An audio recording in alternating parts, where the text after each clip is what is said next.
Hello, everybody. My name is Lena Alnazer, and today I'm going to be briefly going over my research project with the detection of sulfated flavonoids in plant tissues. So to kind of introduce this subject, so we talk about gypsum soil in plants. So gypsum soil is a unique soil type that's composed of more than 60% of calcium sulfate dihydrate. So this very high sulfur concentration challenged the plants to live on gypsum soil. So a potential mechanism for surviving on the soil is by storing excess sulfur in sulfated flavonoids, which are a pigment produced by some taxa in leaves and floral tissues. So the main objective of this project was to evaluate a method to detect presence of sulfated flavonoids in the model species Leucaena californica. So we wanted to also determine the optimal mass for detecting this compound in plant tissue using thin layer chromatography or TLC.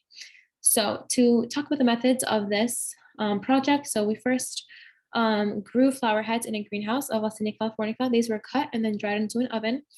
And then we averaged the mass of the flower heads. We then ground the flower heads using a Wiley mill, and we varied different masses of flower heads into tubes with 3 buckets of each mass, just in case you had air in one of the tubes. Next, we added methanol to extract the flavonoids, and the tube sat for 24 hours. After this 24-hour period, we perform a TLC analysis, and then an ultraviolet light was shown to detect presence or absence of a yellow band. And the yellow band would indicate sulfated flavonoids. So we have a picture of our model species here, the Leucaena californica, right below the title. And then we also have, if you can see at figure 2, this is a TLC plate from a previous researcher who was Dr. Nishi Rajakaruna, and he basically showed the presence of sulfated flavonoids with the yellow band. So we're trying to replicate this model.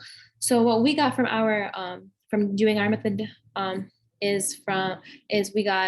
we used around 20 milligrams of the ground Leucaena californica, and we performed TLC analysis, and we could see at the top the yellow band, which indicates the sulfated flavonoid. So we also did this with a smaller mass, which was 0.7 milligrams, and you could still see a faint line of a yellow band, which indicates again sulfated flavonoids.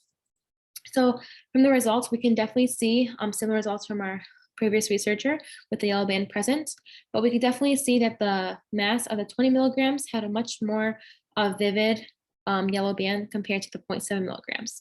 So we observed this pattern, and so the larger the mass of the sulfated flavonoids, the more vivid the yellow band was.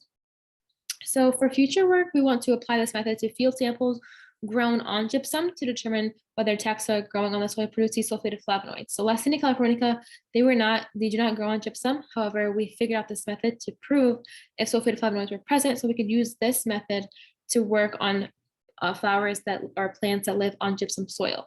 So if this yellow band is shown with plant samples that do live on gypsum soil, this could be a method that they could use as an adapt mechanism for the plant to live on gypsum and have the sulfated flavonoids as a way to store the excess sulfur that they get from the soil they're living on. So that was the gist of our research this summer. Some who would like to acknowledge is Dr. Janowski, Rebecca Reichel for her assistance in the lab as well. I'd also like to give a big thank you to JCU Biology Department, the Coloring Waiver SURF, and the Coburn Environmental Science Fund for research funding. And we'd also like to thank the Choose Ohio First program for scholarship funding. We'd also like to thank Dr. Muscati and Dr. Nishi Rajakaruna for advice on the project. Thank you.